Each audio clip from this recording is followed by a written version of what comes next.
আসসালামু আলাইকুম।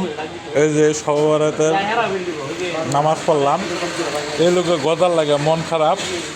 আমাদের মসজিদও 10-12টারে গজা পাইছি আমি, এটা কর হয়ে দেয় যে পস্তাইতেছে।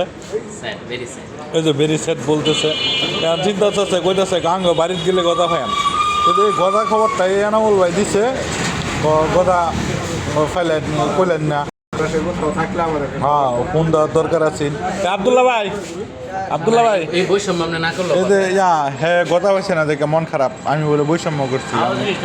আমরা সবাই করি। না না, নামাজটা কইছে আমার লাগে এই মসজিদে পড়তে হয়, তো বললো না। নামাজ পড়ার জন্য যা কি মিষ্টি খেয়ে পারলা দেখার জন্য অন হ্যাঁ না পাইরা মিষ্টি দুটোটা লেগে গেছে, দুনুরে লেগে গেছে। কপাল টক দিয়ে থাকতে হবে। ও না হ্যাঁ কইতেছ না, 7 কমাই দেয় মিষ্টির লাগে। তা আমি গাড়ি নামাই হ্যাঁ দুর্নীতি বাজলো হ্যাঁ 1-2 দেখাত নামাজ পড়া খাওয়াটা শুরু হলে নামাজ পড়ার পর মিষ্টি দেওয়ার বিতরণ করে আইসা বড় আছে।